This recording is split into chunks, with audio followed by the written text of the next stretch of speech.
C'est bien, hein. Merci d'être présent. Nous avons quelques absences. Marie-Françoise Margeau qui donne procuration à Joël Beauverger. Stéphane Moignet qui donne procuration à Thierry André. Et il y a eu un mail qui est arrivé en fin d'après-midi de Yannick Emery, c'est ça, hein, Yannick Emery. Ok. Gilles Erwan a dû oublier parce qu'il a débarqué, il est parti en vacances direct. C'est pas grave. On a le quorum, hein, largement. Bien. C'est bon. On va commencer la séance donc par approuver le compte-rendu. Oui, pardon. J'aurais une question que j'ai pas pu envoyer. Ah. Mais une autre remarque, hein. Quand il y a des ponts comme ça, les 5 jours, je suis d'accord avec sur le principe, mais quand il y a des ponts comme ça, 8 mai, tout ça, ce serait bien que ça arrive un petit peu avant les ponts, quoi. Voilà, donc c'est juste.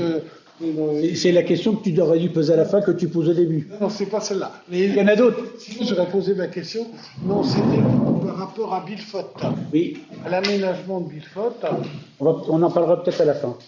C'est parce que. Ça ne pose pas de problème. Non, mais. Par contre, j'aimerais bien quand même que les questions diverses puissent être posées un petit peu avant. C'est pour ça que j'avais fait l'introduction. Voilà. Donc, on a pris note pour l'envoi des dossiers un peu plus tôt quand il y a du pont. Je suis d'accord. En dehors de ça, est-ce que quelqu'un a des remarques à faire sur le compte-rendu du dernier conseil municipal du 9 avril 2025? Non. Qui s'oppose à ce PB? Bien. Merci. Alors, on va passer donc au conseil municipal. Ah, secrétaire de séance. Ah, la question qui fait peur à chaque fois. Il y a tellement de monde qui se propose. Ouh là là là. Bah, dis donc. Allez, dis. J'ai jamais fait. J'hésite à le faire. Et si par contre, comme tu viens d'Irlande, tu peux faire en anglais si tu veux. Faut que je note tout. Oui. Non, non, non. C'est surtout Edith, les interventions, pour être sûr que c'est cohérent avec le rapport qu'on fera, et puis les votes, pour être sûr qu'on a bien les mêmes. Donc, les votes et les interventions, pas les délibérations. Oh mince, annulé. Moi j'ai voulu quitter. Je suis désolé, je crois que j'ai fait une mauvaise manip. Non? Si, peut-être. Bon, tant pis, on va essayer de trouver une solution. Voilà. Alors, note de préparation. On revient là.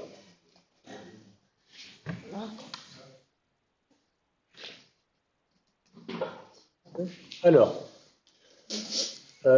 première délibération qui concerne la mise à disposition de la salle Austria pour les obsèques. Alors, on est confronté, mais c'est pas, on est en comment, on va dire par rapport à l'Église, je sais pas, en concurrence, devient de plus en plus en concurrence. Donc, il y a de plus en plus de demandes de cérémonies laïques, on va dire, civiles. Voilà. Donc, à la demande, par rapport à la demande, étant donné, on s'est dit, puisque, et pour pas faire une concurrence déloyale justement avec l'Église, quand vous faites des obsèques, vous payez.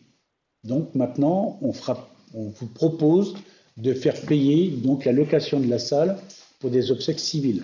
C'est une proposition, vous l'acceptez ou vous ne l'acceptez pas. C'est le but d'un conseil municipal. Donc voilà, donc on s'aperçoit qu'il y a beaucoup de sollicitations. Ça peut poser problème quelquefois dans l'organisation de l'occupation de la salle. Donc on vous propose une location, un montant de location de 130 €. Voilà, donc j'ouvre le débat. D'accord, pas d'accord, pourquoi? Parce que je ne sais pas, donc je vous donne la parole sur ce sujet-là. Moi, je ne suis pas opposé au principe, sauf que je suis opposé au principe de l'enterrement à l'église, mais ça c'est autre chose. Non, mais s'il y a déjà une activité prévue dans la salle, Qui est-ce qui Alors, domine et qui est-ce qui tranche? c'est une bonne question. C'est-à-dire que c'est une bonne question. Donc, quand cela arrive, c'est très rare, mais ça peut arriver.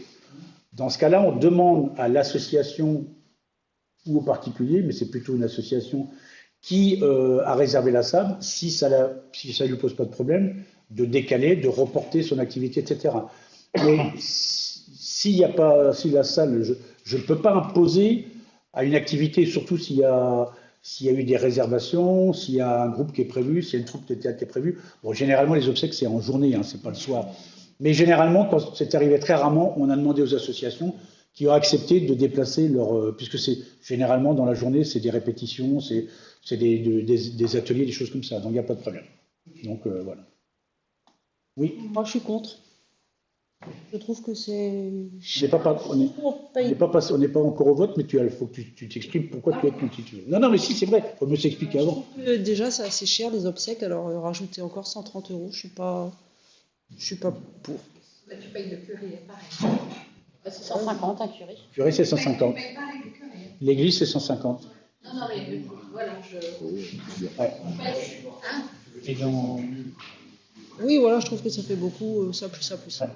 Je préfère l'enterrer dans une église. Alors moi, je suis pour parce que ça génère des frais pour la commune, puisqu'il y a des personnes qui sont là pour l'ouverture, la fermeture de la salle, pour l'entretien de la salle, pour faire le ménage. Donc voilà, moi je trouve que c'est juste rentrer dans nos frais. Parce que si c'est en hiver, il faut mettre du chauffage, de l'éclairage. Donc pour répondre à la question de Manu, mais à la réponse de Véronique, ça correspond les 130 € justement aux frais de personnel. On n'a pas été au-delà. Hein. C'est ce que nous coûte, enfin, les frais de personnel plus les charges. Voilà. Chauffage, éclairage et entretien, nettoyage, etc. Mise en place. Voilà. Il faut savoir que c'est le marbrier donc, qui met en place les chaises, mais c'est le personnel qui ramasse. Donc voilà, donc c'est un coût. Donc c'est uniquement le problème du coût du personnel. On n'a pas, c'est pas des recettes en fait supérieures, c'est le coût du personnel. Est-ce qu'il y a d'autres questions sur ce sujet-là? C'est quoi quel est le nombre de demandes actuellement sur pour les obsèques civiles? Il fait dire qu'on est à une dizaine par an à peu près. Et du coup, est-ce qu'on a vu aussi quel impact sur les comités réellement? Non. Alors, sur les activités dans la journée, il n'y a aucun impact. C'est exceptionnel, très exceptionnel. C'est uniquement les frais du personnel. Hein. On aurait pu demander 200 €, c'est-à-dire 130 € de frais du personnel, puis 80 € qu'on aurait pu mettre dans les caisses de la... C'est pas le but, c'est bien les 130 €, c'est le calcul qui a été fait par les services de ce que nous coûte le personnel sur ce détail-là. Voilà. S'il n'y a pas d'autres questions, je vais mettre au vote. Donc, qui s'abstient? Pardon? S'il y a une activité qui a déjà payé ou réservée avec... Ah bah oui. Ah bah tant pis. Hein. Bah, à charge du marbrier avec la famille concernée de trouver une autre date ou un autre horaire. Mais ça, franchement, on n'a jamais eu de problème sur ce sujet-là. C'est une histoire, c'est uniquement l'histoire du coût de l'entretien. C'est bon? Je mets au vote. Donc, qui s'abstient? Qui vote contre? Entendu. Et donc, majorité, l'ensemble de... Ok. Alors, on va passer au rapport. Alors, je suppose que vous n'avez pas pris le temps de les lire. Bon, Michel, tout, l'ensemble, je vais te poser des questions. Il y a même une erreur, il y en a un, c'est marqué 2021, alors que c'est pas... Voilà. Je vois, bon d'accord, ok. Alors, bon, c'est bien. Alors moi, ce que je vous propose, c'est de pas... Parce que vous avez vu, il y a quand même un paquet de pages. On a fait un petit condensé, enfin, surtout Sébastien, donc je vais vous présenter plutôt le condensé à chaque fois. Donc sur le premier, qui concerne l'assainissement non collectif, je vais vous mettre un petit peu, voilà, je pense que là c'est pas mal, non, c'est peut-être un peu loin. Voilà, donc l'assainissement non collectif calculé sur, alors sur les chiffres communautaire, hein. Ça ne concerne pas uniquement Plouzec, c'est sur l'ensemble de la commune. C'est un rapport communautaire, pas Plouzécain. Hein. Donc la population concernée, au total 34 823 habitants, on est bien sur l'assainissement non collectif. Sur 57 communes, total des installations non collectives 18 785, taux de conformité 78% contre 63,4% au niveau national. Donc on est plutôt dans une bonne conformité par rapport au plan national en 2021, ça a peut-être évolué. Nombre total de contrôles, 1598, une baisse de 36% par rapport à 2022, donc il y a moins de contrôles, si ce n'est que la commune de Plouzec, et David avait fait la remarque, nous sommes la commune la plus contrôlée sur l'ensemble de la communauté d'agglomération. Parce qu'on est en zone sensible. On est en zone très sensible, même par rapport à la zone ostréicole. Contrôle de conception 590, contrôle de réalisation 348, contrôle périodique 760, donc 403 liés à des ventes immobilières. Les installations réhabilitées 269 en 2023. Moyen humain 5 ETP, donc ça c'est le nombre de personnel qui est en charge de contrôler. La redevance est de 15 € par an pour une installation non collective, non collective conforme, de 30 € par an pour une ANC impactant. Le budget 2023, le solde global de la clôture est de moins 84 963, ça veut dire que on va avoir certainement une petite augmentation qui va nous arriver à venir là. Amélioration par rapport à 2022. Subventions versées, 931 dossiers subventionnés pour un montant total de 4 87 906 €. L'assainissement non collectif, donc là on est sur Plouzec, 991 installations, 1883 personnes, avec une occupation de 1,9 par logement. 55 contrôles ont été faits en 2023, 566 contrôles cumulés entre 2017 et 2023, 253 contrôles donc périodiques, réguliers on va dire, entre 2017 et 2023. Les installations classées sans défaut, non impactants et impactants 660, donc 660 sans défaut, 253 non impactantes et 94 impactantes. Date d'adoption du zonage NC le 29 octobre 2013. Voilà, ça concerne l'assainissement non collectif. Est-ce que vous avez des oui? Quand on regarde la carte, les zones sur Bégard, enfin tout l'est de l'agglo, il y a énormément les camemberts, notamment les camemberts de zones non conformes, sont énormément plus importants là-bas. Et quand tu disais tout à l'heure, ça va nous coûter des sous, est-ce que les sous vont être au prorata des communes qui ont quelque part fait un effort ou pas? Parce que là, nous, Plouzec a fait un effort au niveau assainissement non collectif. Bon, d'une part, elle était obligée, la côte, l'ostréiculture, enfin toutes ces choses-là, mais n'empêche que l'effort a été fait. Quand on regarde sur des zones comme Bégard, il y a quand même les cours d'eau qui passent par là, qui vont aussi à la mer et qui nous font aussi des jolies algues vertes. Donc, est-ce que quelque part, moi, je veux dire, pour être un peu franc et trivial, cette espèce de mutualisation qui est la tendance de la GPA m'agace un peu sur ce genre de choses, quoi. J'aurais tendance à dire qu'elle agace peut-être pas mal de monde. Donc quand tu dis que Plouzec a fait des efforts, non, c'est la GPA qui fait des efforts sur la commune de Plouzec. Parce que c'est la on l'a fait alors, du temps où la compétence était communale, ou Paimpol-Guello, donc on a fait beaucoup de choses sur Plouzec, c'est vrai. Donc il y a quand même pas mal d'assainissement qui avait été fait par la commune quand elle avait la compétence. Depuis, c'est passé à Paimpol-Guello et maintenant à GPA, donc c'est eux qui ont la compétence. Donc la situation plouzecaine, elle est escalée. Je suis d'accord avec toi sur le fait qu'il y a des zones aussi tendues autour de Guingamp que sur nous, sauf qu'on est sur un bassin versant, donc c'est plus compliqué, donc rigoureux. À savoir qu'on a 2 pompes de relevage qui ne fonctionnent pas normalement. Donc, ça, c'est pour le collectif. Là, on est dans le non collectif. Oui, mais j'explique en général, si tu veux, parce qu'en fait, tu payes... Le relevage dans le non collectif. Non, je comprends bien. Merci quand même. Mais le montant, ce que je veux dire par là, c'est que de toute façon, le montant qui soit pour l'assainissement collectif ou non collectif, il dépend des contrôles, il dépend de la qualité de ce qu'on envoie à la mer. Parce qu'on est sur un versant, et quand tu es sur un versant, tu es plus contraignant, tu es plus contrôlé, et automatiquement, on va tenir plus compte de 2 ou 3 assainissements du côté de Port-Lazo, de Brec, parce qu'ils ne sont pas dans les clous, plutôt que Béguer, où on considère que c'est loin. Alors que c'est une erreur, puisque comme tu le dis, il y a des ruisseaux qui sont des petits fleuves, arrivent à un moment donné à se jeter dans la mer. Mais je suis d'accord, mais ça c'est... Non, mais comme, excuse-moi, comme le rapport n'est juste mis qu'à consultation. Oui, c'est un avis. Ça peut être intéressant de leur mettre ça en réponse à l'avis qu'ils nous demandent, quoi. Voilà. Mais Michel, tu as un élu communautaire à ta droite. Oui. Tu peux très bien aussi. Vous avez des questions? Oui. Commenter ce que je veux dire. Moi. Là, c'était soumis au conseil municipal. On est bien d'accord, mais on est d'accord sur l'ensemble, donc voilà, on est d'accord.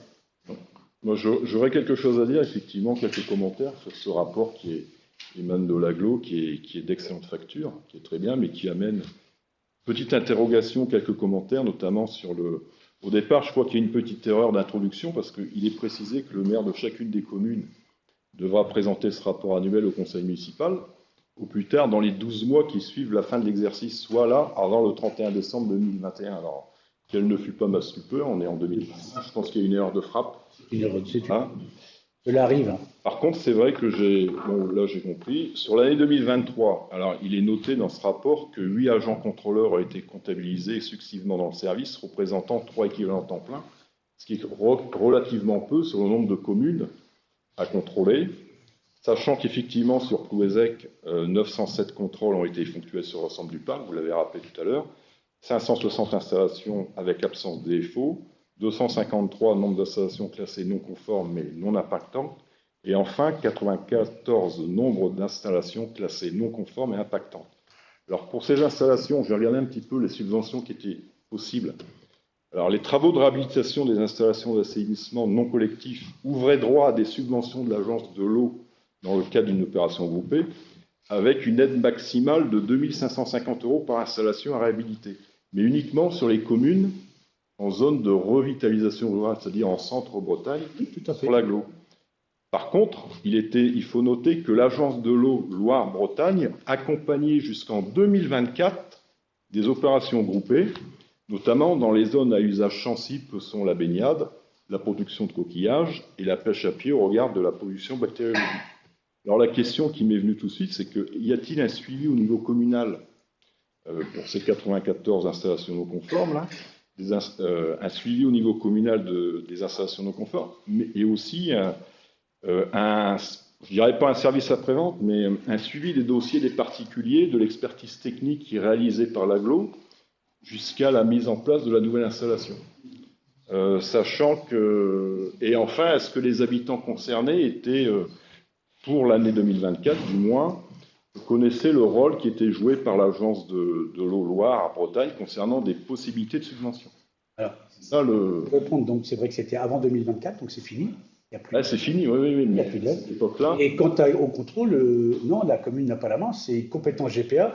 La seule main qu'on a, par contre, il faut savoir, on a quand même une main, c'est sur le contrôle. C'est-à-dire qu'on peut, nous, notre police, à l'obligation, on va dire, à travers le maire, de signaler une qualité. Par exemple, dans une douve, on voit de l'eau un peu saumâtre, même plutôt blanche, douteuse, on va dire douteuse. La police est en obligation, enfin le maire est en obligation de signaler. C'est-à-dire que nous, on déclare, mais après, on envoie l'information à GPA.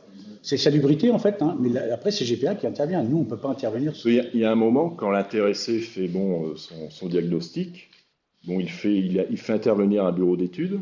Lorsque le bureau d'études intervient, donc il y a tout un dossier qui est envoyé en 3 exemplaires, un pour l'intéressé, un pour la commune et un pour GPA. D'ailleurs, l'intéressé doit payer, il me semble, quand il le reçoit, quand c'est validé par la commune et GPA. Alors, je voulais savoir, effectivement, si, au regard du suivi par le SPANC éventuel, parce que le SPANC donne des conseils, des éclairages techniques et administratifs, notamment sur tout le listing des bureaux d'études qui sont en capacité d'intervenir. Quand l'intéressé doit appeler là-bas à l'Aglo, au SPANC, et qu'il n'a pas de réponse, est-ce qu'ici, à la commune, on est en capacité de l'éclairer, effectivement, sur le règlement du service du SPANC, sur les bureaux d'études auxquels on doit faire, sur les tarifs, etc. Non, on sait si c'est accepté ou pas accepté. Et c'est dans le cadre du permis de construire la plupart du temps que c'est ça. le retour. Si c'est accepté, on n'a plus de regard dessus. On sait que c'est bon, point barre. Donc c'est quelque chose qui concerne directement l'agglo.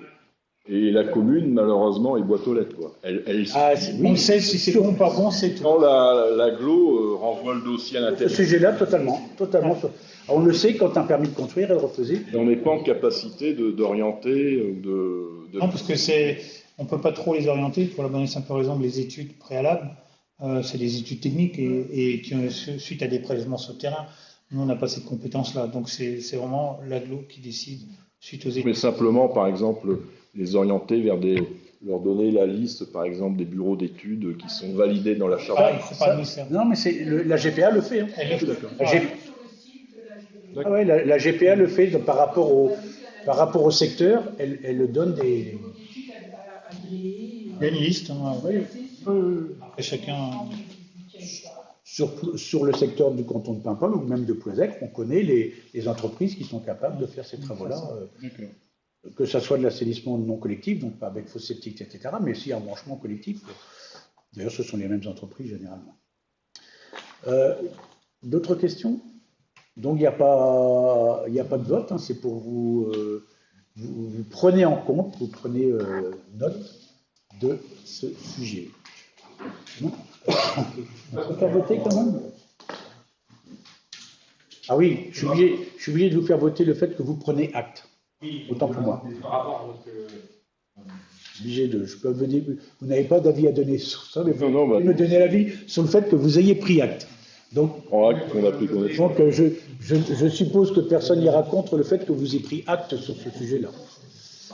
Donc, mais je pose quand même la... Pardon ? C'est-à-dire qu'il faut noter qu'il y a eu débat quand même, parce que... Ah oui, parce que de toute façon, c'est noté. Je notais que les résultats sont quand même bons sur Plouazec.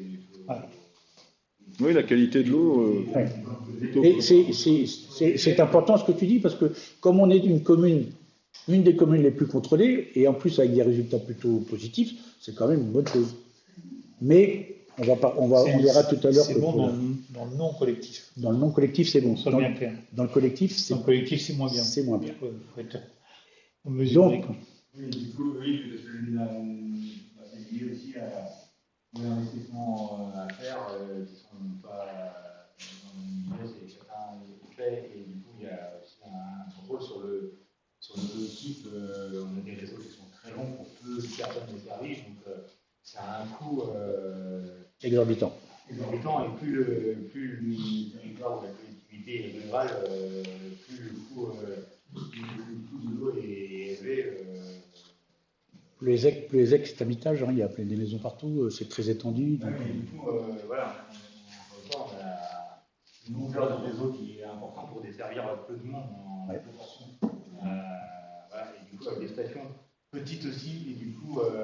On va l'aborder avec le salissement collectif. Là, on était dans le non collectif. Donc, je vous demande, est-ce que tout le monde est d'accord? Enfin, levez la main. Pour une fois, allez, on va lever la main. Pour valider le fait qu'on a présenté et qu'il y a eu un débat. Merci. Alors, maintenant, donc, on va passer à l'assainissement collectif. Donc, pareil, hein, je vais vous faire présenter une synthèse qui a été faite.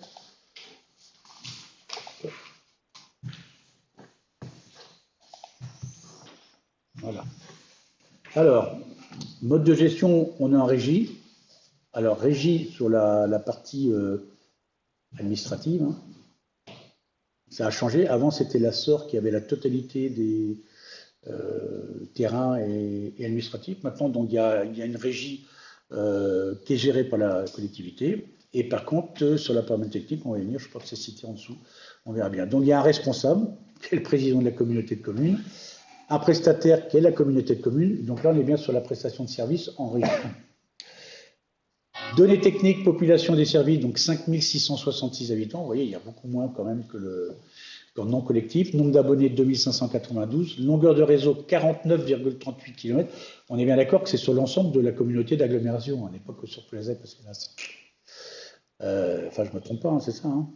Ouais, hein. Quoique. Il n'y a qu'une station d'épuration. Donc, station d'épuration, il y en a une. 15 000 15 000 équivalents habitants, non, c'est pas la nôtre, ça. Non, Plouézec, c'est 5 000, c'est 5 000 équivalents. Alviane, c'est 5 000 équivalents. Équivalents habitants, exactement. Donc là, je regarde. Attendez, je vais descendre un petit peu plus bas pour voir. Voilà, d'accord. Non, donc là, c'est bien l'ensemble de la communauté d'agglomération. Station d'épuration, il y a une qui est de capacité de 15 000 équivalents, on va dire. Le volume total facturé de 439 591 €. Non, ça c'est les mètres cubes. Ça. Volume de total facturé, c'est les mètres cubes. Performance de service conformité des rejets, 100% des analyses conformes. Taux de conformité au diagnostic permanent, 100%. Taux de connaissance du réseau, 96,4%. Les finances, donc produit des redevances, donc ce que tout le monde paye, ce que chacun d'entre nous paye, 845 810 €.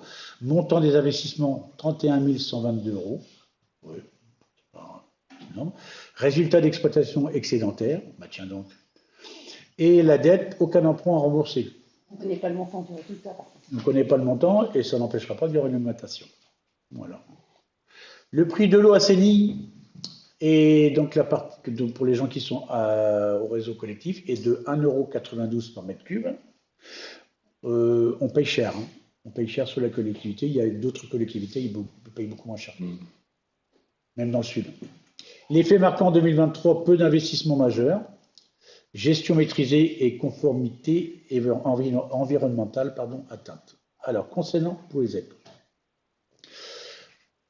Les communes desservies sur notre station d'épuration, donc il y a Plouézec, bien entendu, Kerfot, qui a été rajouté il y a quelques années, et Ploua, la partie Vieux-Brec. La charge entrante en 2023 est de 39 120 équivalents habitants.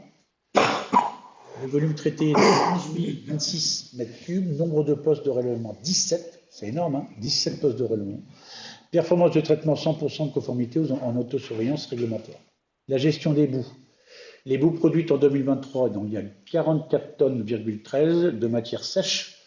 Des boues évacuées en 2023, 35,291 tonnes. Mode de traitement, incinération, partagé avec Plaidel. Travaux sur le réseau, réhabilitation du réseau plus branchement. Place des droits de l'homme, 500 mètres linéaires, Et le secteur de l'Enarland et l'Andvian qui a été fait il n'y a pas longtemps, avant qu'on fasse les aménagements routiers qui vont arriver incessamment, le renouvellement plus la sécurisation du poste de relèvement. Voilà ce que je peux vous dire sur un condensé de ce qu'on a pu noter sur cette présentation. Est-ce qu'il y a des questions? Moi, j'ai relevé concernant ce rapport qui est très très bien fait, effectivement, que lors du déroulement des études d'incidence d'acceptabilité des stations de Paimpol, Corredran et Plouézec-Lanvian, donc nous concernant, il est apparu nécessaire d'effectuer au plus vite la révision des zonages des communes concernées pour acter les futures charges de pollution à collecter par ces deux stations d'épuration. Alors au sujet de Plouézec-Lanvian, est-ce que vous savez où on en est actuellement? Parce que ça c'était en 2023. Alors, il est raccordé, ça y est, c'est raccordé. Donc c'est ça, ce sont les travaux de réhabilitation. Là, je vois 500, Lanvian. Tout à fait. Par contre, il y a le zonage qui a été fait il n'y a pas très longtemps. On a participé. Et le zonage, en fait, c'est simple. L'assainissement collectif sur Plouézec, c'est terminé. Okay. Pourquoi? Parce que la capacité de notre station d'épuration est arrivée à la limite. Donc, alors la raison, il y en a deux. C'est le raccordement de Kerfot. Même si ce n'est pas une grande commune, mais c'est quand même, je crois que c'est 400-500 habitants. Et le Vieux-Brec, avec la pompe de relevage qui se trouve à côté du centre nautique. Et ça, automatiquement, et il faut imaginer l'augmentation de population, on va le voir d'ailleurs sur un autre sujet un peu plus tard, l'été. On multiplie par 3 pratiquement la population de Plouézec. 9 000 habitants. Après, on a d'abord discuté aussi avec eux, ils s'aperçoivent que sur les zonages aussi en assainissement non collectif, comme on est pas mal, on est certainement beaucoup moins polluant, et ce qui ne nous empêchera pas de continuer à avoir des permis de construire. On a revu les zonages, et c'est pas parce qu'on ne pourra pas se raccorder collectivement qu'on sera bloqué au niveau des permis, parce qu'on s'aperçoit que c'est en règle générale moins polluant que les stations et les pompes de relevage qui fonctionnent mal. Mais il y a quand même un problème sur le Vieux-Brec qui Et dans ce cas-là, nous, on n'a rien à dire ou... Si, ça a été fait. Si, on a commenté. Si, on Ça a a été commenté. fait, On a bien commenté. ça a été fait, Et on a mis un peu GPA en difficulté parce qu'en fait, il y a un manque d'information. Bah, en fait, il y a une convention qui est signée avec les farmers, mais personne ne contrôlait si les permis étaient aux normes du côté poids. Et donc, nous, on a été obligés de mettre un peu les pieds en plat parce qu'on considérait qu'on ne pouvait pas accepter qu'il n'y ait pas de contrôle sur les permis de construire côté poids, enfin, pour nous, et inversement, qu'on nous empêche de construire du côté notamment du Questel, parce que on était en saturation. Et là, on a revu tout ça avec le vice-président de la communauté de communes. Et là, c'est bloqué. On va avoir l'information. Mais, voilà. Mais c'est vrai, il y a eu des extensions, des nouvelles maisons sur le Vieux-Brec. Et là, il n'y a pas eu de question, alors que nous, des nouvelles maisons sur le Questel, particulièrement, ont été interdites de se raccorder au collectif, alors qu'on a raccordé des maisons sur le Vieux-Brec. L'instruction se faisait là-bas, sans concertation. Avec GPR. Et ça, c'était pas bon, quoi. Donc, on a... Et sollicité automatiquement. Hein? Oui, mais avant de donner un avis, sur le PC, le GPA pour la partie du grec était. Non. Bah, c'est confirmé. Alors, c'est ce qu'ils nous ont dit. Non. Alors, le vice-président en charge de l'assainissement et le personnel. Et le personnel. Donc après, ça m'étonne. Je suis d'accord, moi ça m'étonne, mais c'est ce qu'ils nous ont dit. C'était peut-être pas inscrit parce qu'ils considéraient que c'était pas donné leur manière. En tout cas, les documents étaient transmis à service. De toute façon, à l'heure actuelle, c'est bloqué, quand même. On a reçu le courrier, comme quoi c'était terminé jusqu'à nouvel ordre. Alors, donc on a mis les pieds en place. C'est vrai qu'en fait, et puis on s'est rendu compte, et ça on a mis un petit peu là-dedans, c'est qu'il y a un problème de communication sérieuse entre le service urbanisme et le service assainissement. Ouais. Alors d'un côté, vous avez le service urbanisme qui va vous valider un permis, et puis l'assainissement, il ne valide pas. Ouais. Donc, et inversement. Donc là... oui, il est toujours en attente. Ça avait été débattu d'ailleurs en conseil communautaire, cette histoire-là. Donc, est-ce qu'il y a d'autres questions sur l'assainissement collectif? Oui, moi, il y a juste ce qui me surprend, c'est la faiblesse des investissements. Voilà, donc, est-ce que quelque part, on ne se moquerait pas un peu du monde? Alors, bon, comment dire? En restant dans les clous. Alors, il y a un problème certain. La preuve, c'est que quand on a abordé... je crois qu'il y a deux conseils communautaires à peu près, on a abordé le sujet et j'ai fait allusion justement aux pompes de relevage qui étaient un peu qui fonctionnaient pas bien sur le versant quand même là, plus proche de la mer, et on m'a répondu que c'était pas l'ordre du jour. On a reconnu qu'elles fonctionnaient pas bien, mais elles sont pas budgétées dans le plan pluriannuel d'investissement. Non, une qui va être faite là. Ah. Oui, mais il y a deux autres, il y en a trois. Ah. Donc il y en a deux qui ne seront pas faites dans les prochaines années ou peut-être dans le futur, mais alors qu'elles sont défectueuses. Moi, ce que je trouve dommage dans le rapport, c'est qu'on est capable de nous annoncer sur l'assainissement non collectif un déficit et de le chiffrer, et que sur un résultat excédentaire, on est incapable de nous donner. On n'a pas les chiffres. On dit que c'est excédentaire, mais on ne connaît pas le montant.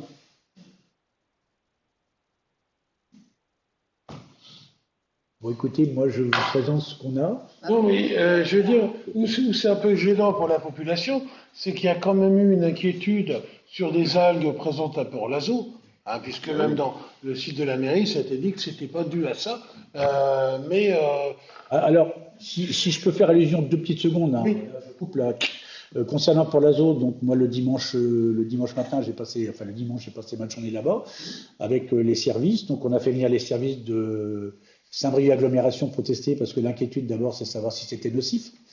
Donc il s'est avéré que c'était pas nocif. Par contre on travaille avec le CEVA, on est toujours en train de travailler avec le CEVA pour savoir en fait, en creusant, parce qu'en fait ça arrivait à certains endroits, il y a de l'épaisseur, on va être sûr que si en surface c'est pas toxique, est-ce qu'en dessous ça ne l'est pas non plus, on n'est pas certain. Le passage des tracteurs, on s'est aperçu qu'au passage des tracteurs, si on creusait un petit peu, il y a un petit doute. Puis surtout, c'est comment évacuer ça et où le mettre. On n'a pas de solution actuellement. Donc voilà, ça c'était pour faire un petit point sur là-bas. Donc, ce qui est intéressant, enfin, je veux dire, le positif, c'est que c'est pas toxique, voilà, mais ça fait pas terrible quand même. Non, et puis c'est tôt dans la saison, quoi. C'est tôt dans la saison, et ce qui est extraordinaire, c'est que le dimanche matin, je peux montrer des photos à qui veut le voir, c'est qu'il y avait une forme comme ça, à peu près de cette épaisseur-là, noire, comme si c'était une pollution pétrolière, c'était noir. Le dimanche, pareil, et le lundi matin, il n'y avait plus rien. C'était reparti. Mais ça, c'était le côté en dessous chez Quito. C'est lui qui m'a prévenu le dimanche matin, à 6h30 du matin, alerte générale. Et ça sentait pas bon en plus, ça sentait mauvais. Par contre, le côté jeté, là, ça s'est durci et ça repart pas. Donc là, on sera obligé d'enlever. Mais il faut qu'on ait l'accord de la DTM et qu'on sache où on met ça. Donc on est en train de travailler dessus. Voilà. C'est bon ? Du coup, est-ce que vous êtes d'accord pour valider le fait que vous ayez pris en compte avec les commentaires qui ont été dits, donc qui est obligé de mettre au vote parce que je suppose que personne n'est contre. Merci. Alors ensuite, là c'était l'assainissement collectif, donc maintenant on passe aux déchets. Donc pareil, on va faire la synthèse. Oh, Gilou. Le potable, on passe. Excuse-moi. Comment? Le potable. On va l'avoir au potable. C'est après. Donc là, je fais quoi? Les déchets. Et la synthèse, elle est après, mince, pardon. Alors attends, parce qu'à chaque fois, je quitte Pierre. Voilà, la synthèse. Okay. Alors, les déchets, présentation générale, territoire dont il y a toujours 57 communes, hein, ça va être comme ça tout le temps, jusqu'à nouvel ordre, 73 700 habitants, plus de 1100 km², mode de gestion régie directe, équipement, il y a 6 déchetteries, 18 bennes à ordures ménagères, 280 bornes verts, 51 bornes de points, 51 bornes points textiles, et le personnel, il y a 76 agents titulaires, plus 10 à 15 contractuels. C'est la saison, on a moins. La collecte des déchets, type de collecte porte-à-porte, point de regroupement, apport volontaire, spécificité hebdomadaire en été à Pleuzec, Paimpol ou Bazanec, et collecte spécifique pour professionnels et biodéchets. Quantité collectée déchets verts, 24 943 tonnes, soit 338 kg par habitant. Ils vont chercher leur moyenne, mais bon. Ordures ménagères résiduelles, 13 400 tonnes, dont 182 kg par habitant. Emballage ménager, 34 tonnes, dont 68 grammes par habitant, kilogrammes, pardon. Le verre, 4 373 tonnes, 59 kg par habitant. Les encombrants, 5 459 tonnes et 74 kg par habitant. Le total des déchets collectés, 64 129 tonnes, soit 870 kg par habitant, et la tendance est une baisse des ordures ménagères, moins 200,6%, une baisse des verres de moins 217 tonnes, par contre une forte hausse des déchets verts de plus 10,4%. Un stock de déchets. Hein. Le traitement des déchets, il se fait à l'incinération à plus nette. Tri et recyclage à Valoris pour les emballages. Verre recyclé par Veralia. Déchets spécifiques traités par divers prestataires, Guyot Environnement, les recycleurs, Breton, Chiméric. Les coûts et les financements. Total des dépenses de fonctionnement, 10 072. Recettes fonctionnement, 10,59 millions. Dépenses d'investissement, 1,87 million d'euros. Recettes d'investissement, 1,97 millions. Coût du traitement en 2023 hors taxe pour les ordures ménagères, 49 euros. Pour les déchets verts, 11 euros. Pour les encombrants, 50,5 euros. Et pour les plastiques, 53 euros. Les verres, 10,4 euros. Transport et chargement. Tarification professionnelle, les gravats, 9 euros du mètre cube. Après 2 mètres cubes, les 2 premiers mètres cubes sont apparemment gratuits. Les encombrants bois, c'est 12 euros le mètre cube après 3 mètres cubes, et les déchets verts, c'est 6 € par mètre cube, après 10 mètres cubes, donc au-dessus de 10 mètres cubes. Les déchets diffusés spécifiques des DS, 3 € du kilogramme au-delà du seuil, que je ne connais pas, que j'ai pas. Voilà. Question sur les déchets. Concernant les ordures ménagères, il y a la TEM, la taxe d'enlèvement des ordures ménagères, qui a augmenté quand même ces derniers temps. Augmenté.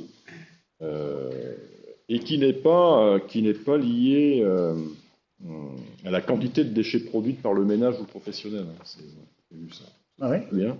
Mais est-il possible de revoir la tournée, la fréquence des collectes, avec notamment la prise en compte des nouveaux lotissements sur Plouézec, et puis en période estivale, notamment le triplement de la population sur Plouézec, parce que ce serait judicieux de revoir une collecte. Seule réponse, bon courage. Bon courage, qu'ils n'arrivent pas. Au lieu que ce soit bimensuel. L'été, il y a une collecte supplémentaire.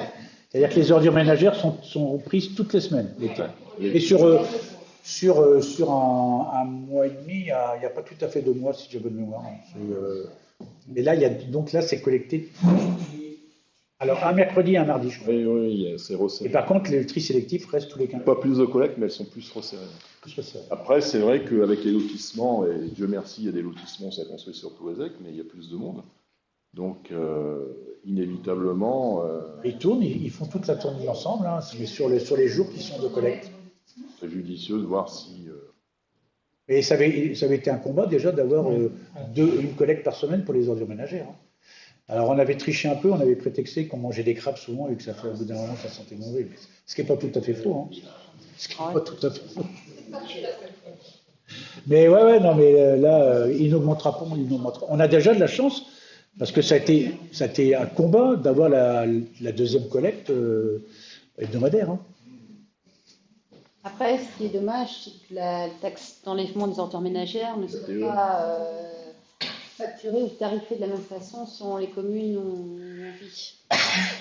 Il y a des communes qui payent quand même largement moins cher que nos communes. Alors c'est quand même une grosse majorité qui est au même taux, mais c'est vrai qu'on voit que, même s'il y a un rattrapage qui se fait historiquement, on voit des communes comme Guingamp qui ont une taxe qui est beaucoup moins élevée que la nôtre. Mais qui va augmenter.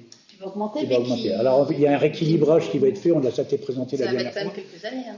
Mais oui, mais donc justement, mais ils vont rattraper petit à petit. En fait, je crois que c'est, alors, de mémoire, je crois que c'est à partir de 2027, on devrait tous être sur la même ligne.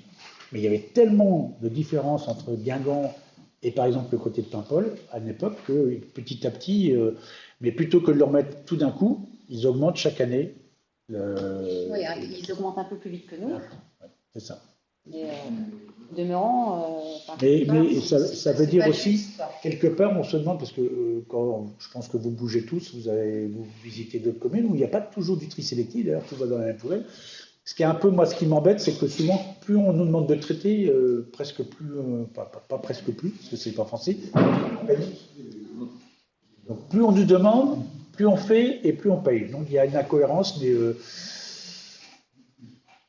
On paye pour la bonne cause. Bah, oui, on peut dire ça comme ça. Est-ce qu'il y a d'autres questions sur le... Il n'y a pas d'impact sur le fait que certaines personnes étaient incitées à mettre une partie des ordures ménagères dans les bacs à compost Il est minime. On le retrouve un petit peu là dans les ordures ménagères. Hein. C'est minime. C'est minime parce que ça n'a pas encore bien pris. Hein. C'est dommage parce que c'est une bonne idée. Hein. Oui. Après, tout le monde ne peut pas le faire. Il faut avoir un jardin, faut avoir. C'est mieux d'avoir un jardin, mais ça bouge un peu, mais ça bouge petitement. C'est vrai que il y avait plus d'attentes sur le résultat que ce qu'on a là. Alors, je sais que sur certaines communautés d'agglomération, ça marche mieux, ça fonctionne mieux. Le jardin ou pas, pour aller avoir vécu en appartement, sur une terrasse, par exemple. Mais... Justement, après, il y a des jardins en partager et autres. Le jour où on a décidé de passer au compostage, le poids de nos poubelles a diminué drastiquement. Ah bah complètement. Hein. Et donc du coup, au lieu d'avoir un passage toutes les semaines, un passage par mois était suffisant. Ah bah, moi j'ai deux compacteurs un composteur, pardon, et je mets ma poubelle une fois sur 2. Ouais, bah, moi, je mets qu'une fois par mois. Une fois sur 2, c'est... Entre les poules. Manu, une fois sur 2, c'est... Bah non, c'est tous les 15 jours. Une fois sur 2, c'est 2 fois par mois. Là où c'est problématique, on a des poules. Une fois sur 2, tous les 15 jours. C'est par rapport Ah oui, d'accord. aux résidences secondaires et aux gîtes sur la commune qui a un hebdomadaire. Il ne faut pas que ça reste pour le suivant. C'est un risque de déchets sauvages. Hein. Mais bon, il y a des points de collecte quand même qui fonctionnent maintenant. Il y en aura d'autres maintenant. Après, on se fait l'envie qu'on ne remplit pas forcément Non. La poubelle. Vert peut-être. Ça dépend. Ah, ceci dit, ça dépend du monde que tu peux avoir. Parce que moi, quand j'ai mes petits-enfants à la maison, la poubelle est remplie en 3 jours. Hein. La poubelle jaune surtout. La poubelle jaune surtout. Hein. Les emballages. Voilà, on pourrait parler des emballages. On va peut-être. Voilà. Est-ce qu'il y a d'autres questions sur le déchet ménager? Donc, je vous demande de valider le fait que vous ayez pris acte avec les commentaires, toujours. Hein. Donc, ça sera. Il y a une question là. Les déchetteries, oui. Pour l'instant, il n'y a pas de projet de les mettre soit payantes, soit avec une carte digitale, soit. Non, pas trop vite là-dessus. Pour les professionnels. Pour les professionnels. Mais c'est normal, ils sont riches. Uniquement pour les professionnels. Oui, c'est ça, t'as raison. Ce serait bien qu'on ait un Les clés pour les professionnels et tout le reste. Un verre ici. Pas de cube par jour. Ça fait pas beaucoup. Ça fait pas énorme. Alors, là, on va passer donc pourquoi équité, mais non, je peux pas. Tous les ils ont leur forme de bac. C'est dans les quotas que ça sent. Alors, l'eau potable. On y arrive à l'eau potable. Alors, on va faire la synthèse aussi. Tac. Et celle-là. Synthèse potable. Voilà.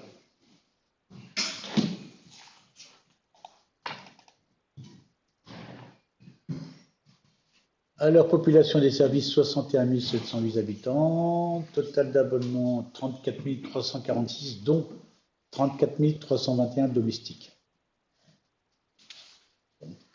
Mode de gestion, affermage, Suez et Sœur, plus la régie pour l'eau Argoat. Alors, c'est là où vous voyez, on a une commune qui est en régie pour l'eau potable.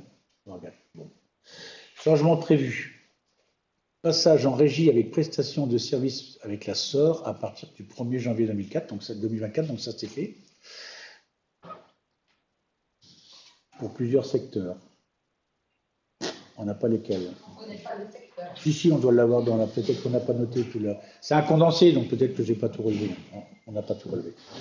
Ressources en eau totale prélevées en 2023, 4 40 532 mètres cubes, moins 4,92% par rapport à 2022. Sources, les eaux souterraines, exemple Ouargat, Pontcariou, et eaux de surface, exemple Trieux et le Lef. Importation 990 063 mètres cubes, pardon, moins 8,5%.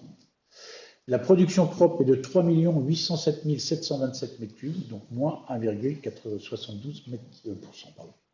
La distribution en consommation, volume et distribution. Qu'est-ce que c'est pénible d'ailleurs tout ça.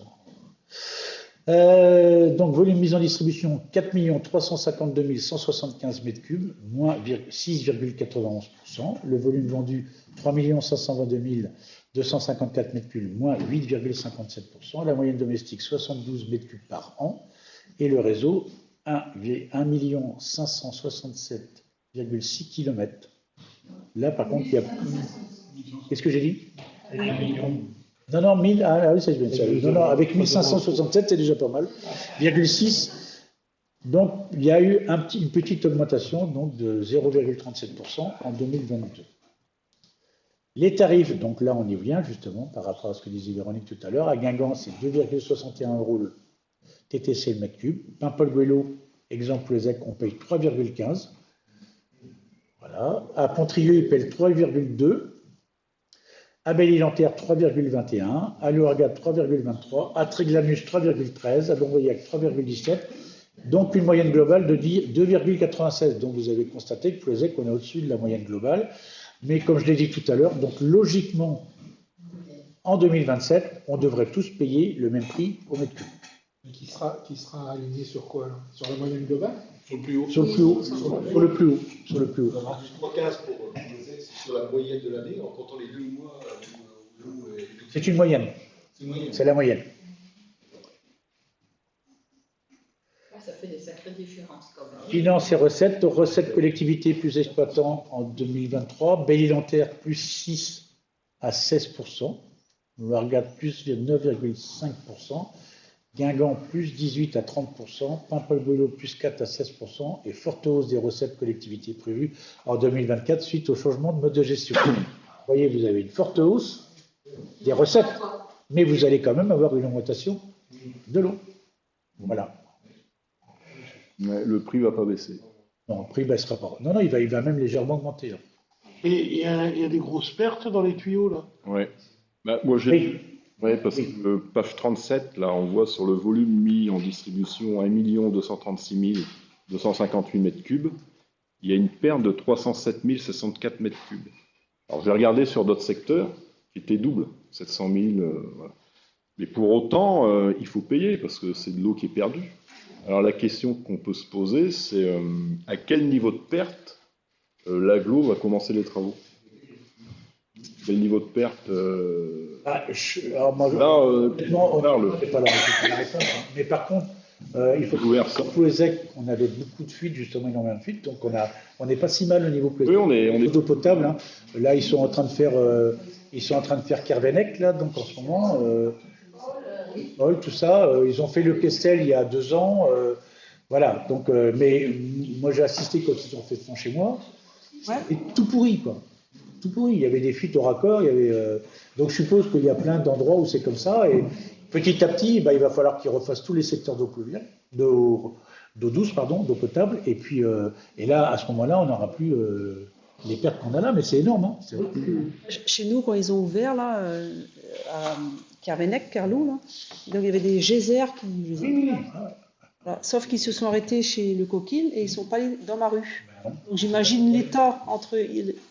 Apparemment, alors la réponse qu'on a eue, c'est que l'état était bon dans cette partie-là. Ah bon? Ça va.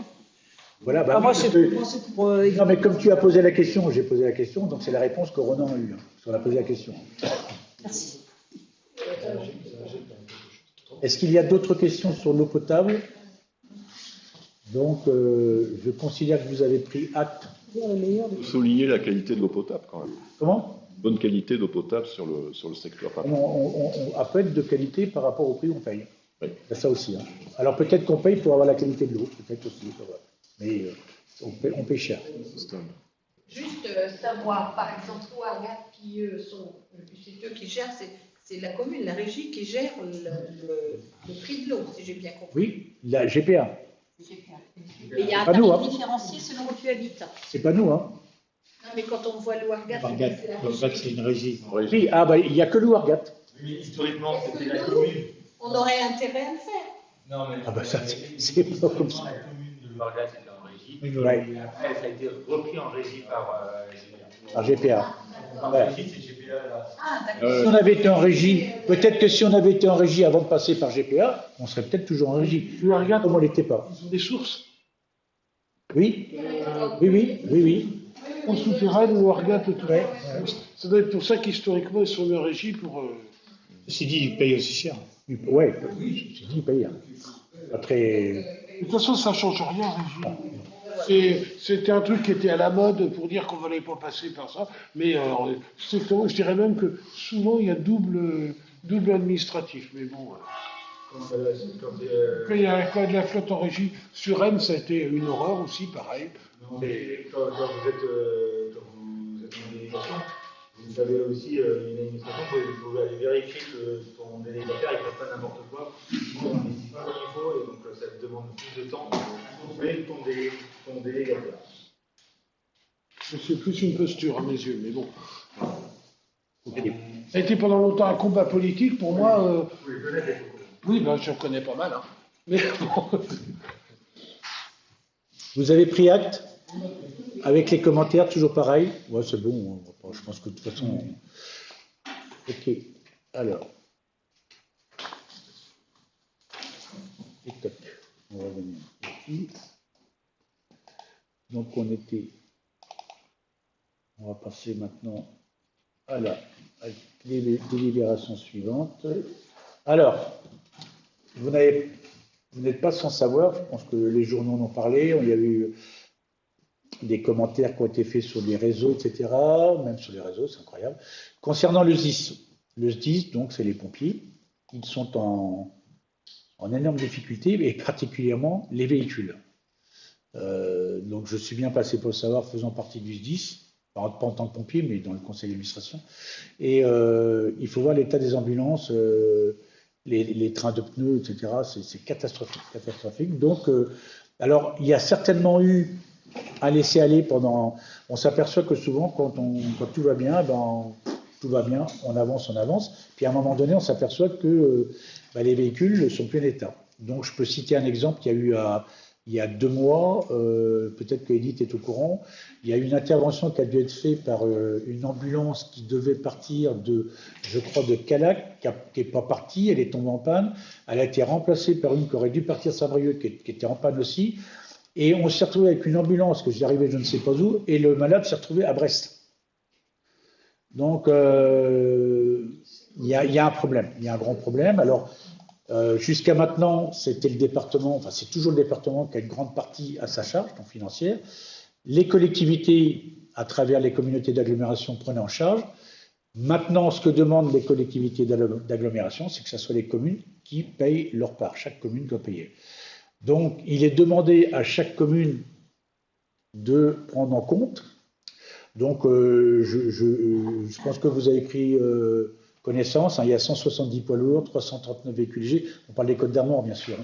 23 moyens nautiques, 51 remorques, 3 engins spéciaux pour le CIS de Bréal. C'est des véhicules de petite largeur. Voilà. Donc, je résume. En fait, il y a un besoin. Voilà, un besoin de l'ordre de 1,5 million d'euros pour un budget annuel de l'ordre de 3,5 millions qui permettrait de stopper le vieillissement du parc, sans pour autant permettre de le rajeunir. Très important. Et qui a décidé 1,50 € d'augmentation? Comment ça s'est fait? C'est un échange entre le président du département et les présidents des EPCI. Ça correspondrait. Alors, c'est suite à des réunions auxquelles j'ai participé avec le directeur du centre du SDIS des Côtes d'Armor. C'est le prix qu'ils ont fixé pour qu'on arrive à maintenir le matériel dans l'état. On est bien d'accord, maintenir, pas le rajeunir, hein, le maintenir.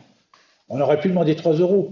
Il y aurait eu 1,50 € pour le rajeunir et 1,50 € pour investir. Mais là, dans le contexte actuel, ça va être un coût quand même pour certaines communes.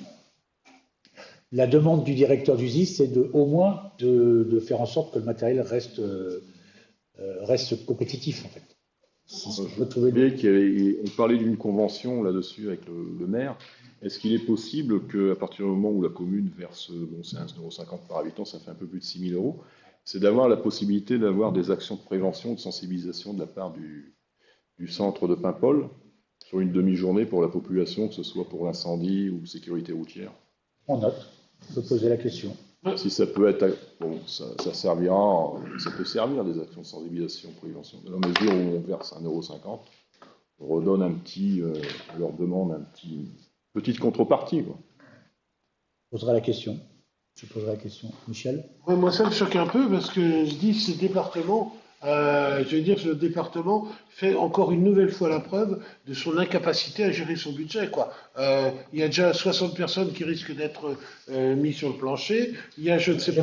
J'aimerais bien, on est comme un conseil municipal, on ne parle pas du département, là. Non, on ne parle pas du département, mais là, c'est quand même le département qui nous demande une aumône. Alors oui, mais c'est pas le département. À l'origine, c'est l'État qui fait pas son travail. l'État ne fait pas son travail, il se reporte sur les... Les lois de décentralisation, oui, mais les organismes de secours ont été départementalisés. Moi, je suis désolé. Hein. À chaque fois, on va remettre l'État qui va remettre à l'Europe, l'Europe qui va mettre chasser Trump. Non, mais cette chasse à l'impôt, moi, commence à m'agacer. C'est aussi au département de gérer correctement et avec peut-être... Il le fait dans la capacité... Il le fait pas. Et si, il le fait dans la capacité financière qu'il peut le faire. Oui, mais visiblement, il le fait pas, puisque ça va être un impôt supplémentaire. Si, il le fait, mais il a une somme, il n'a pas diminué sa somme, hein, à contrario de certains départements, il ne peut pas l'augmenter. Il ne peut pas l'augmenter. Combien nos impôts vont augmenter, quoi? Mais pas les impôts communaux. On les augmente. 50, tu les as sur quoi?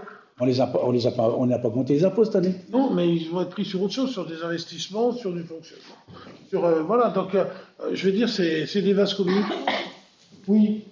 Moi où je suis assez inquiet, hein, c'est une mise à niveau pour. On parle des pneus, on parle mais on ne parle pas de renouvellement du matériel. Or, on sait qu'il est déjà obsolète. Ouais. Et où c'est grave, c'est que de toute façon, on sait que c'est reculé pour mieux sauter. Hein.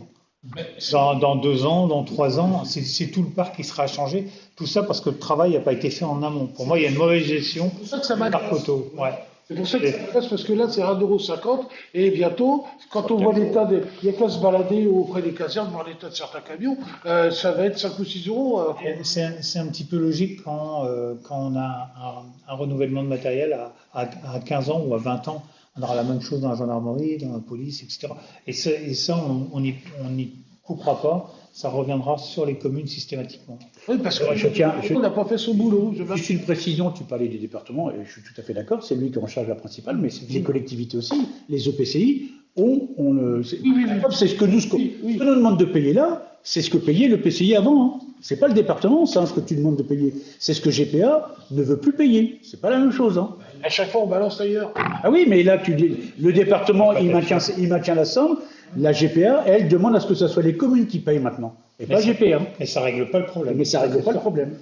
Et ce sera même pire, je pense, parce que je fais encore de la régulation 15, c'est que maintenant, dans 90%, on envoie les ambulances privées. On ne fait plus appel aux pompiers, parce que où il y en a moins, où ils ne sont pas dispo, où les véhicules sont pas en état. Tout bascule sur le privé. Enfin, bascule sur le privé. On utilise des ambulances privées pour la sécurité. Oui, non, mais là, on pourra en causer parce que la position de l'ARS aussi n'a pas été claire à une époque et on est en train de le payer maintenant. Donc maintenant, c'est les ambulances qui interviennent. Oui. Non, parce que là, quand tu dis du privé, l'ARS, il y a quelques années, n'a fait que favoriser la médecine libérale. Et puis, à l'heure actuelle, on se retrouve avec des pompiers qui ont du trajet beaucoup plus important à faire. Voilà. Donc, mais je sais que c'est plus compliqué, mais c'est plus compliqué de dire on appelle le privé, c'est un scandale. Moi, je suis pas d'accord. C'est ce qui se passe. Ah oui, mais c'est normal pour des petits trajets. Il n'y a pas toujours besoin des compétences des pompiers pour des petits trajets. Voilà. Non, mais ça, je suis d'accord. Oui. Eux, ils interviennent maintenant sur la voie publique uniquement. Oui. Voilà. Et comme la plupart du temps, c'est sur le privé. Et parce qu'avant, les pompiers étaient beaucoup plus, on faisait beaucoup plus appel à eux. Mais parce qu'ils sont moins aussi. Il y a aussi. Oui, mais il y avait aussi beaucoup plus de pompiers volontaires et moins de professionnels. Il y a de moins en moins de pompiers. Il y a de moins en moins et forcément il y a un surcoût. Ah, mais ça, c'est l'évolution. Hein. Oui. Mais c'est vrai que le SDIS. Enfin, toujours est-il parce qu'on va pas refaire le débat sur la compétence du DIS et ses déplacements. Le constat est que, encore une fois, moi je connais le matériel, hein, je les vois. Après, on n'est pas obligé de le faire. Peut-être que toutes les communes ne font pas. Maintenant, moi je suis clair, hein. Vous ne payez pas, peut-être que les pompiers ne vont pas sur Pleuzac. Et à un moment donné, je suis désolé d'être aussi brave que ça, mais si on ne fait pas quelque chose pour ces véhicules-là, j'ai donné un exemple, c'est de plus en plus fréquent où les ambulances, on les entretient même plus. Ou alors c'est des pneus lisses, quoi. Alors, si l'ambulance, elle vient vous chercher puis qu'elle se casse la binette, elle a dérapé dans un virage, il y a un moment donné... Comment ? Et oui, mais il n'y a pas les moyens pour changer. Il n'y a pas les moyens. C'est un problème financier. Et comme le disait Armand, mais tout le monde le reconnaît, hein, le département le reconnaît, les communautés d'agglomération le reconnaissent, c'est parce que le travail n'a pas été fait quand il fallait le faire à une certaine époque. On est bien, là, on est bien d'accord. Bien d'accord. Après, voilà. Hein, donc, la GPA nous a demandé de nous positionner toutes les communes du secteur de la GPA.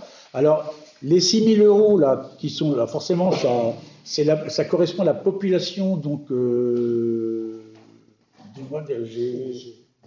DGF. Donc, c'est une moyenne de la population annuelle de l'année. C'est-à-dire qu'on a une population, donc c'est pour toutes les communes, hein, mais particulièrement les communes littorales vont être les plus touchées, parce que c'est celles qui ont du tourisme. Donc, c'est calculé sur la population à l'année et une partie de la population estivale. Donc, c'est une moyenne. Et donc, ça équivaut que Ploëzec, à la moyenne annuelle, il a une population de 6 000 de combien c'était 4 000 et quelques, je crois que c'est marqué quelque part, il me semble. Augmenter la taxe de séjour dans ce cas-là. C'est pas marqué ici, je crois que c'était marqué, non? C'est pas marqué? Ah non, j'avais fait le calcul. On avait fait le calcul, pardon. C'est ça, il y a une population à peu près moyenne de 4 000 et quelques habitants. Le débat est intéressant. Oui, pardon. Moi, je rejoins les remarques sur. Ok, on va mettre 6 000 euros, on va retrouver une partie du parc, mais quelle est aussi la stratégie du cinéma pour maintenir en état et qu'on ne soit pas encore obligé dans 15 ans de nous redemander de mettre au pot et que ce sera une gestion du patrimoine roulant adapté. Oui, 6 000 euros, ça peut paraître peu et pas beaucoup en même temps, derrière, c'est potentiellement des humains qui sont en jeu. Donc, moi, je voudrais favorablement la sécurité. Et j'avais une question, est-ce que c'est un investissement, c'est un budget d'investissement ou un budget de fonctionnement? Pour moi, ça serait de l'investissement. C'est de l'investissement. Non. Si. C'est pas de l'investissement. Ah si, parce que tu vas acheter du matériel. La valeur au bien. Si tu les réclames. Ça sera considéré comme c'est pas du fonctionnement. Non, c'est pas du fonctionnement. Sauf s'ils sont amortis et dans là. Des pneus comme ça, Ça serait des fonctionnements. Non, ça pour moi. Non, parce qu'on va les. On n'a pas la vue sur justement la stratégie qu'ils vont employer pour renouveler le matériel. C'est ça qui est inquiétant. Les sommes qui vont être présentées, les sommes qui sont votées là et qui vont être validées ou pas par les communes, ça rentre dans une subvention d'investissement. Ça a été formulé comme ça. C'est jusqu'en 2027. Jusqu'en 2027. C'est pas stipulé, mais c'est jusqu'en 2027. Si c'est ça, ça a peu de sens parce que en 2027, mais forcément, ça veut dire qu'on va remettre au pot à partir de 2027. Parce que là, ça permet simplement de stabiliser le vieillissement et non pas de racheter du matériel. Ça veut dire que ce matériel-là, il aura 2 ans de plus. Peut-être un peu moins abîmé. Mais... Après, ce qu'il est demandé, enfin, moi, si j'ai bien compris, mais j'ai peut-être pas tout saisi non plus, il est demandé aux communes de participer donc à l'équilibre, on va dire, du matériel. Ça n'empêchera pas, comme le disait Michel, que le département qui a la plus grosse responsabilité, à lui, par contre, d'investir sur du matériel futur. Nous, en fait, ce qu'on nous demande, c'est d'aider au maintien du matériel tel qu'il est là, mais pas investir de neuf. Ça ne sera jamais le cas, parce que de toute façon, si on demande aux collectivités, et particulièrement aux communes, d'investir sur du neuf, on n'est pas sur des 6 000 euros, là. C'est clair. Mais c'est clair, c'est pour ça. Enfin... Donc là, on est bien sur, en 2027, à maintenir le matériel dans l'état qu'il est. Encore mieux. Oui, David. Je pense qu'il y a un peu à réfléchir, parce que 1,50 € par habitant, franchement, on demande à la population de donner même 3 € pour les pompiers. Ah oui. On en a tous besoin.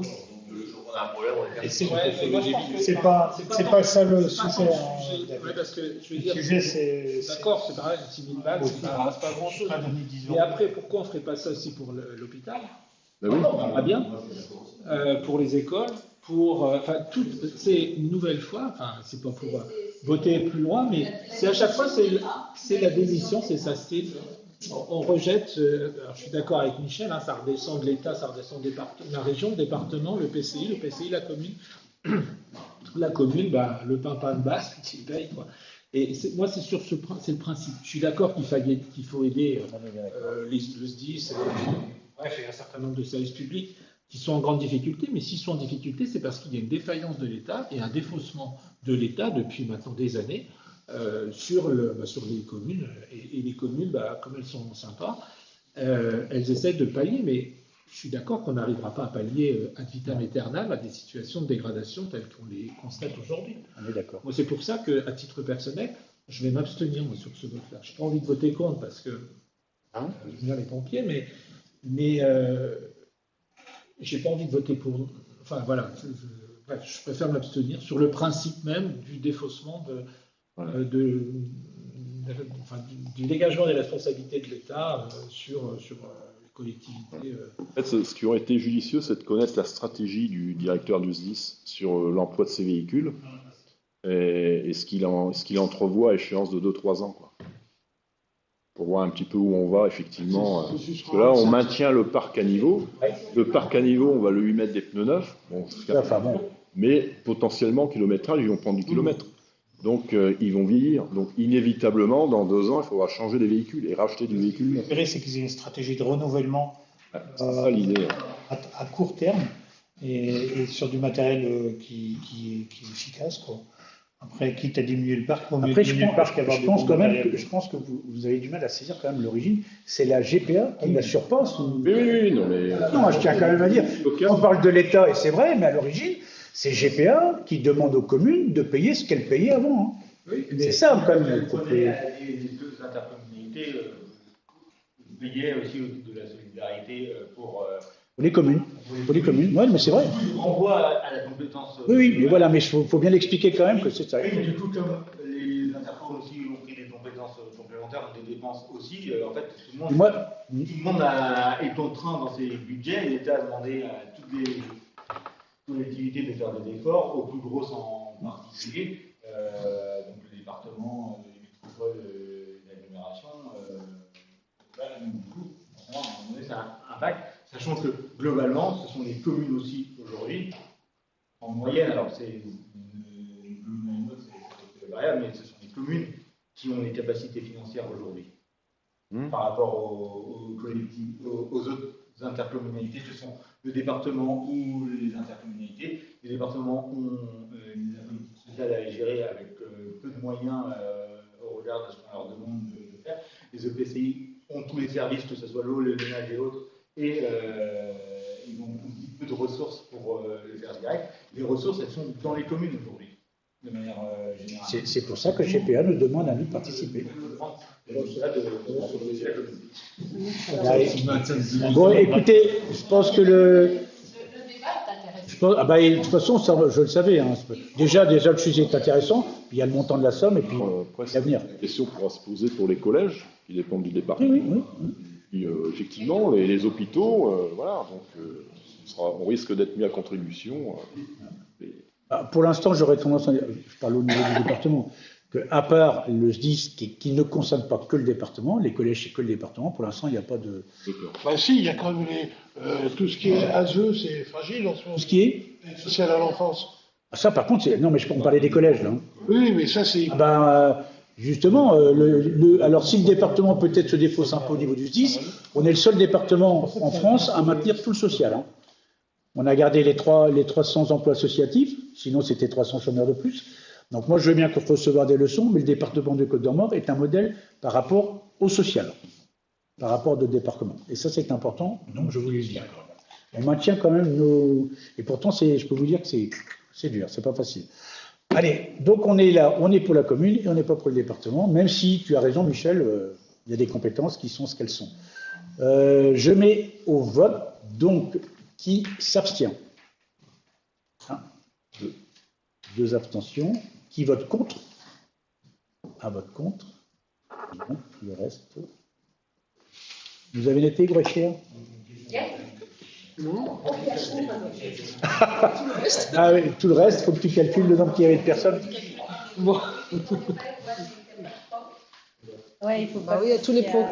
Ah, mais tu mets juste les abstentions et les contre. Et puis comme ça, automatiquement, ça va. Ok, je vous remercie. Je vais repartir un peu. Il va me tuer là. Ok. Alors, affaire suivante. Demande de financement à la région. Toujours rêvé. Alors, donc, monsieur le maire, c'est moi.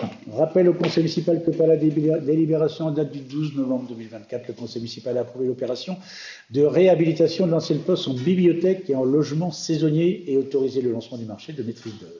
Donc, en fait, par rapport à ce projet, à ces projets, puisque ces deux projets sont le même bâtiment, nous avons pour un programme estimé à 679 000 euros hors taxe, important de le préciser.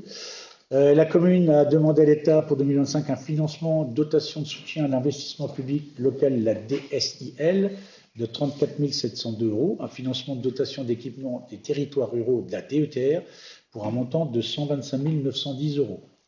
La commune sollicite aujourd'hui une aide financière du bien vivre partout en Bretagne de 140 000 euros auprès de la région. Donc c'est ce que je vous demande de m'autoriser à faire, donc à ce que puisse demander à la région qui nous donne un petit peu d'argent, donc pour un montant, demande de subvention d'un montant de 148 000 euros. Voilà. Des questions? Est-ce que ce projet avait bien été inscrit justement à ce programme Bien Vivre en Bretagne? Oui. Oui. Oui, j'ai lu l'autre jour que le lycée La Salle Kersal, elle est fermée. Oui. Et dedans, il y a un internat avec 90 chambres qui seraient réservées pour des saisonniers. Je n'ai pas l'information. Moi, c'est ce que j'ai lu dans le journal. Donc, non, mais je dis pas. Souvent dans le journal, il y en a. Souvent dans le journal, il y a n'importe quoi, c'est bien connu. Ah non, je dis pas ça. Je dis pas ça, mais c'est juste une piste. Ce que je voulais dire, c'est mon intervention, c'est plutôt est-ce qu'il serait pas intéressant de voir avec parce que je crois qu'il y a Le Mot et Mme Chappé qui sont allés faire un petit tour là-bas, aller voir si c'était juste une piste ou si c'est quelque chose de sérieux. Et dans ce cas-là, est-ce que nos logements prévus pour des saisonniers auraient encore une raison d'être à ce niveau-là, quoi. Après, je pense que sur Ploubaz, ils ont déjà Thomas Plan qui a beaucoup de mal à loger ses saisonniers. Et puis, je pense que quelqu'un qui fait des saisons sur Plouézec ne va pas forcément rentrer dormir ou sur son temps de pause sur Ploubaz, parce que ne serait-ce qu'avec le trafic qu'il y a pour aller s'embrouiller l'été, on met quasiment au moins 20-25 minutes à rejoindre Kersal. Ouais. Alors, au-delà de ça, c'est aussi mettre ces logements au service des commerçants, des exploitants agricoles, des ostréiculteurs locaux, quoi. L'école d'aide-soignants. Pour répondre à la question, donc la GPA a un regard sérieux sur l'éventuel rachat, mais pas que. C'est à vendre en fait, donc je ne sais pas si ça va être au plus offrant ou. Mais oui, il y a cette idée de récupérer ça justement mais pas que pour des logements saisonniers, d'ailleurs pour carrément des logements, pour faire des logements. Donc les GPA. Alors, comme le disait Véronique, nous on a une demande des ostréiculteurs, des agriculteurs, du boulanger, du boucher, etc., qui ne trouvent pas de personnel l'été parce qu'il n'y a pas moyen de les loger. Essayer de trouver. Oui, on en avait déjà parlé là-dessus. Et voilà, donc c'est pour ça. C'était par rapport à ce risque de mise en concurrence. Et la question par rapport aux commerçants et aux agriculteurs, c'est est-ce qu'ils étaient prêts à accompagner un petit peu la commune pour ça, de toute façon. Normalement, ça doit être mis dans leur contrat. Oui, ça devrait être, mais bon. On sera vigilant. Après, c'est 140 lits, là, c'est ce que tu disais dans la presse qui est paru 90 lits. 90 lits. Ouais. Voilà, et c'était moi, pour connaître l'internat, parce que j'y étais, c'était 4 par chambre. Donc, je pense qu'aujourd'hui, c'est pas les normes. Il risque d'avoir une personne par chambre, en toute logique, voire 2 si c'est un couple. Donc, ça va forcément réduire le nombre de personnes logées, quoi. Mais bon, je sais que Vincent Lemot est intéressé par le bâtiment. C'est pour ça. Et tout dépend à combien c'est à vendre. Donc, est-ce que je vais mettre au vote. Est-ce que vous m'autorisez à demander de l'argent à la région ou pas? Qui s'abstient? Qui vote contre? Ah, un vote contre. Ouais.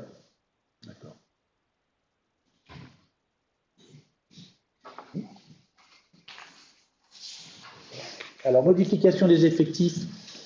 Nous avons dans l'équipe technique particulièrement une collection d'agents de maîtrise. Nous avons 4 agents de maîtrise maintenant. Donc, on en avait un qui était agent de maîtrise depuis très très longtemps, qui est l'adjoint du directeur technique, et on a 3 agents qui ont passé avec succès leur concours, donc qui sont agents de maîtrise. Donc voilà, c'est une revalorisation en fait, hein, c'est les mettre, les faire rentrer dans le tableau d'effectifs en tant qu'agent de maîtrise et non plus en technicien. Oui, pardon. Oui, il y a une erreur dans le tableau. La poste, c'est à mi-temps. Oui. Oui, mais c'est marqué agence postale un mi-temps. Normalement. Oui, mais parce que l'autre mi-temps, tu le retrouves dans la partie secrétariat administratif. Oui, mais sur le tableau. Oui, parce qu'elle fait un mi-temps à la poste et l'autre mi-temps en administratif. Oui, c'est fait par personne, c'est oui. Non. Je vois, Michel, que tu épluches les. Bah oui, hein. T'es là pour ça, hein. Là pour ça, ouais. Voilà, donc est-ce que quelqu'un a des questions, autrement par l'intervention là? Est-ce que quelqu'un se pose, s'abstient?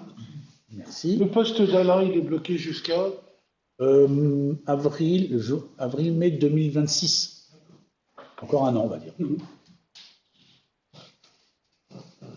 Donc il pourrait éventuellement revenir à une prochaine élection. Alors, compte rendu de délégation du maire, donc conclusion d'un contrat type bail professionnel pour l'installation d'un médecin. Alors, nous allons avoir un 4e médecin qui va s'installer sur la commune, donc au mois de septembre. Donc, le contrat, le bail a été signé. Comment? C'est pas ça, il y a l'écran? Ah, oh là. Alors, attends. Descends un peu.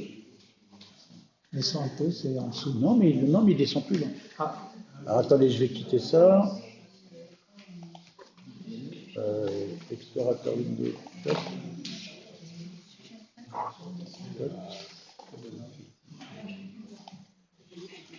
Ah. Pierre. J'arrive pas, j'ai pas à l'écran ce que j'ai sur mon.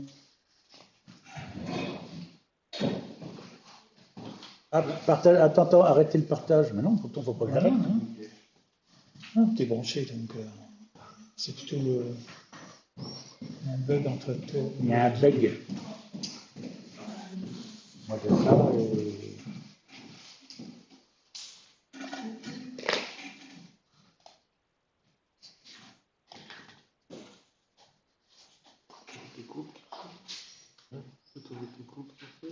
J'aime pas ta façon d'intervenir.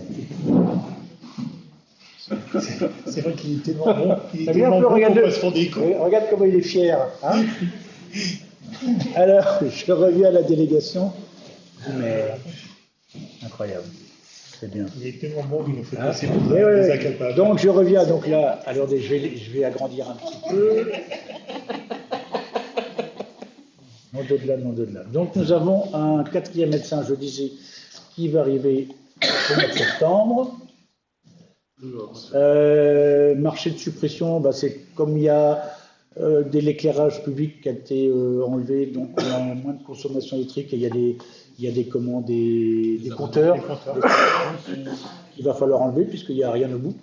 On paye, hein, même quand il n'y a rien, quand c'est pas branché, on paye quand même la location du compteur, donc voilà. Contrat de maintenance annuel, ça c'est le contrat des pompes à chaleur donc pour l'école Leroy, l'Ostréa, le cabinet médical, voilà, par Energitech à Trigueux. Modification hydraulique de l'installation de chauffage, c'est la maison médicale, donc on a un gros problème de chauffage au cabinet, donc Edith ne va pas me contredire, et on va changer le système de circulation de la pompe à chaleur. Pour rester habitué, docteur. Comment? Là, c'est l'intervention de Géomètre. Géomètre, alors la société Aménatis, ça c'est Ticocon, donc c'est le projet de logement pour personnes d'un certain âge. Ensuite, je ne vous lis pas les tarifs, ils sont affichés. Le pointe-à-temps, donc ça c'est les bouchages, quand on bouche les trous, les nids de poules. Donc pour rappel, il y a 90 km de route, donc vous voyez un peu ce que ça représente. Donc, voilà, conclusion d'un marché de terrain. Alors c'est le terrain d'entraînement. En fait, on a 2 équipes qui jouent sur le terrain principal et ça escape. Donc on va aménager la petite parcelle qui est à côté, derrière, à droite là, donc du terrain pour faire un terrain d'entraînement. Plumeudin, c'est l'adresse de la boîte, Plumeudin. Comment? Plumeudin, c'est l'adresse de la boîte qui est entretenue. Oui. Ouais. Parce que je comprenais pas. D'aller faire là-bas. Non, oui. À faire. Alors, les modulaires. Donc, vous savez que comme pour aménager tout l'aménagement du centre-bourg, là, donc on va, et pour attaquer les travaux, en accord avec le kiné, qui est resté sur notre commune, on va déplacer les modulaires au camping municipal. Donc, ça va être fléché. On a travaillé avec lui, il est tout à fait d'accord pour s'installer là-bas, ça va être marqué, etc. Donc voilà, ça devrait commencer lundi, je crois. Oui, incessamment sous peu. Lundi, je pense que c'est lundi que ça commence, déménagement. Donc le kiné sera automatiquement fermé pendant les travaux parce qu'il ne pourra pas assurer le maintien, à moins qu'il fasse en l'air. Ça va être facile. Donc je pense que c'est prévu la semaine prochaine. Solution numérique, secours, mairie, donc ça c'est Cohesio, ça c'est un logiciel. C'est pour la connexion. Ah ouais, alors on a un sérieux problème de connexion. Alors pour faire très bref, on était chez Orange. De Orange, on est passé sous un autre marchand qui était un peu moins cher, qui lui a revendu ses parts à un truc qui n'est pas très clair, et donc qui s'appelle en l'occurrence Cohesio et qui n'est pas vraiment en cohésion avec nous. Et voilà, donc c'est une petite somme de 137 €, mais je pense qu'on va être obligé de changer d'opérateur là parce que on a régulièrement des problèmes Internet. Je vois la mue à Lucie là-bas, et je peux vous dire que quand vous travaillez toute la journée et que quand vous êtes en train de faire un dossier, tout d'un coup, il n'y a plus rien, c'est fatigant. Donc le matériel qui est dans la baie vitrée, dans la baie informatique est obsolète. Voilà, tu voulais dire? C'est reposant. C'est reposant, ouais. Donc il faut le changer et ils traînent, ils n'ont jamais personne qui est disponible. Voilà, donc je vous donne quelques explications. Un marché de fourniture des panneaux Livon, ça c'est le Caladon. Et aussi la pointe de Villesotte et Minard. Donc la pointe de Villesotte, on y verra peut-être tout à l'heure dans la question d'hiver. On est en train de l'aménager avec des blocs, comment on appelle ça, des gabions. Donc j'aurais tendance à vous dire, attendez, n'y allez pas tout de suite, attendez demain soir ou après-demain pour voir le résultat. Je suis allé ce soir, ça devrait être bien, je pense que ça va plaire quand même aux touristes qui vont pouvoir enfin profiter de la vue. Ça va peut-être un peu déplaire par contre aux camping-caristes, mais bon, je ne peux pas faire plaisir à tout le monde. Location du 6 juin au 17 septembre, ce sont les toilettes sèches et les toilettes chimiques, hein, non, que des toilettes sèches. Conclusion d'un marché fourniture et pillage des taux de cartels, ça c'est pour les Saint-Janières. En fait, à l'entrée du terrain de foot, il y a des tas de pierres, des tas, voilà, c'est pas très joli. Donc à la place des tas, là, pour empêcher nos amis, les gens du voyage de rentrer, on va mettre 5 jardinières en métal. Donc le slalom sera le même, mais ça sera plus joli. Alors je tiens à préciser que les jardinières seront fixées avec des tiges pour éviter qu'elles soient déplacées. On connaît la force des gens du voyage pour déplacer des montagnes. Et revendre la ferraille. Comment? Revendre la ferraille.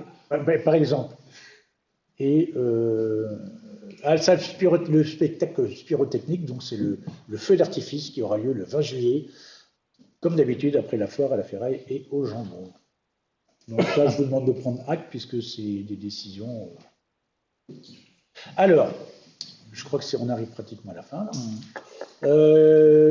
Pour information, donc là, justement, puisqu'on parlait de la foire à la ferraille au jambon, donc, les goélands football donc, ont souhaité se retirer de l'organisation de la partie nocturne parce que par rapport au travail qu'ils ont eu à faire l'année dernière, ils n'ont pas eu les recettes escomptées, donc c'est pas rentable pour eux, on va dire, voilà. Et donc on a fait appel à d'autres associations. Et en l'occurrence, le cyclisme assez rapidement s'est porté volontaire, sachant que c'est eux qui s'occupent déjà de la partie dans la journée. Donc voilà, donc ils nous ont fait un devis Donc, le disque jockey il sera placé sur la place du bourg. Donc, les festivités restent sur la place du bourg jusqu'au moment, on va dire jusqu'à une demi-heure avant le feu d'artifice. Donc, toutes les activités, que ce soit dans la journée et dans la soirée, sera sur le bourg. Un disque jockey, donc, il va animer toute la soirée à partir de 18h à, on va dire, de 18h à 23h. C'est pas mal, hein? Ouais. La location du podium et de la sono, donc 1300. Là, les frais de SACEM, 300 €. Donc, les frais de restauration, un peu, là, donc, pour donner à manger au disque jockey, puis à boire peut-être, et au sonorisateur, 200 € pour un montant total de 2200 €.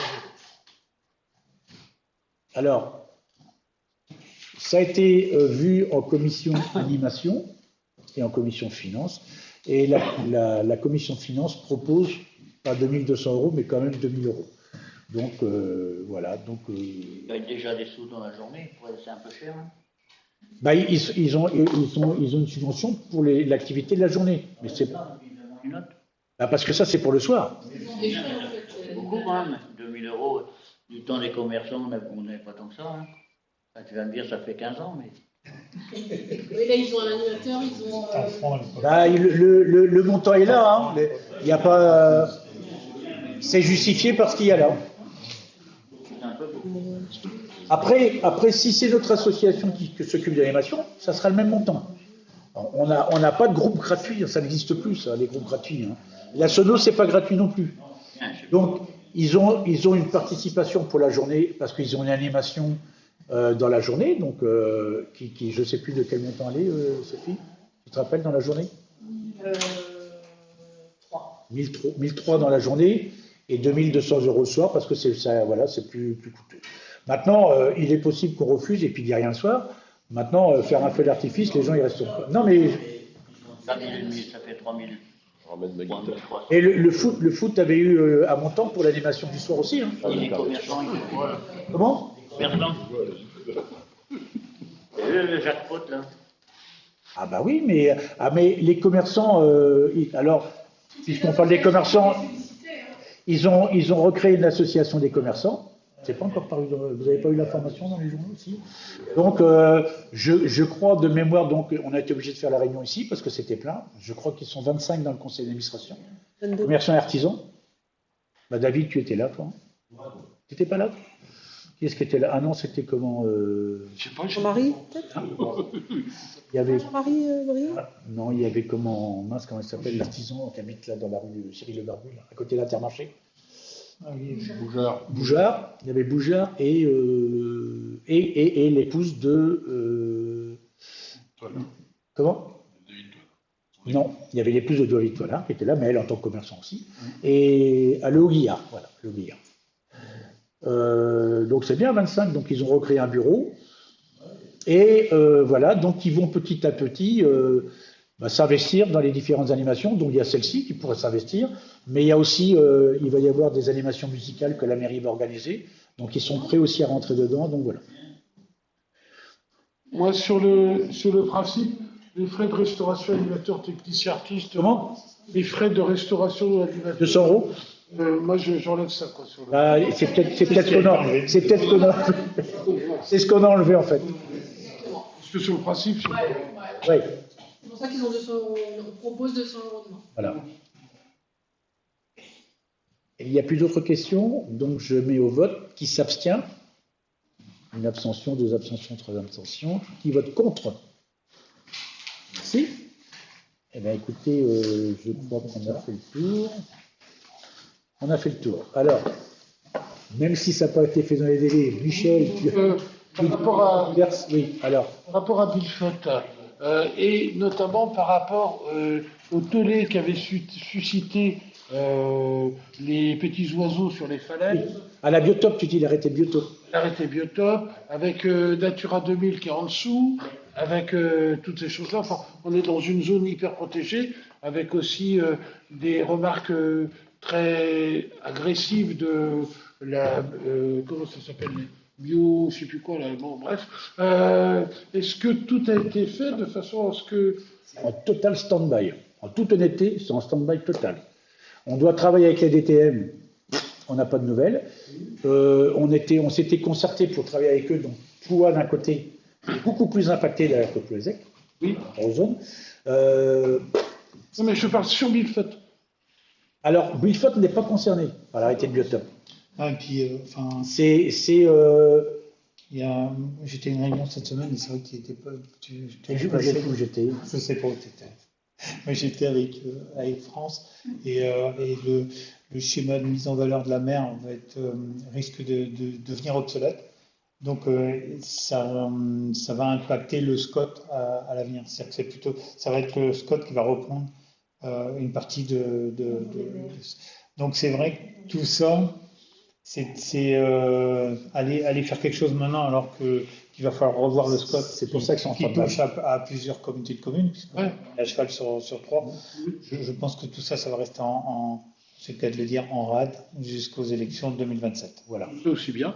Alors pour revenir quand même, pour une petite explication, sur la seule et dernière réunion qu'on a eue avec la DTTM, il était stipulé que la partie la plus, où il y avait vigilance, on n'a pas dit interdiction de vigilance, était entre la pointe de Minard et la pointe de Billefot, entre les deux, sans toucher aux deux descentes qu'il y a, donc Porche-Donant et Notorette.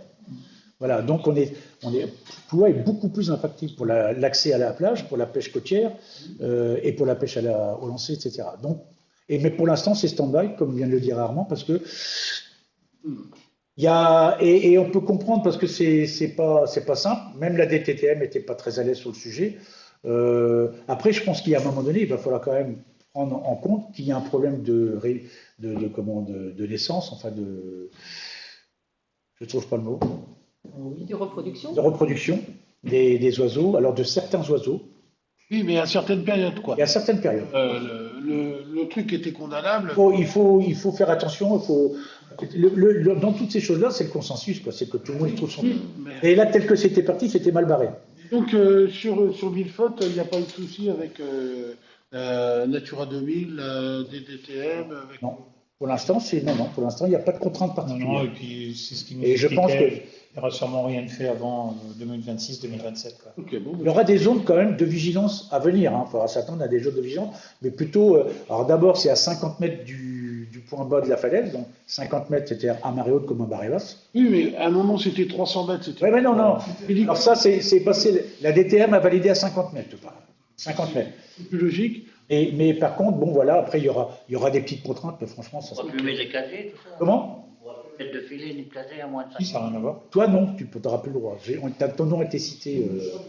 Non. Et c'est encore une fois, celle de la DTTM a été. Il y a eu un dossier qui a été fait, une attachée, comment on appelle ça, une chargée de mission.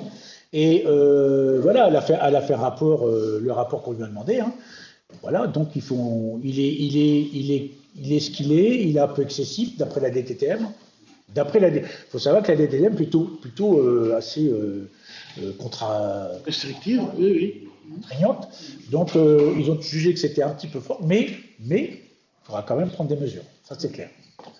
Et toujours sur Billefot, il y a quand même des autobus qui vont, des cars de tourisme. Il n'y aura plus d'autobus à aller à Billefot, ils ne pourront pas faire demi-tour, donc on va mettre des panneaux qui ne puissent plus y aller. Mettez des panneaux en bas, ils n'y vont pas. Ils peuvent y aller. On les aura prévenus en amont. En fait, on compte mettre des panneaux au niveau du parking Quito, pour qu'ils puissent faire une aire de retournement. Ils lâchent leur troupeau. Voilà. Tu peux appeler ça. Ça peut aussi s'appeler des voyageurs, mais tu peux les appeler comme tu veux. On essaye de ne pas les piéger, Michel. Mais non, il y aura l'information aussi bien pour les cars que pour les camping-caristes. Et sur les camping-cars, j'ai vu l'autre jour, là, parce que c'était en travaux sur Billefot, ils étaient tous sur la corniche.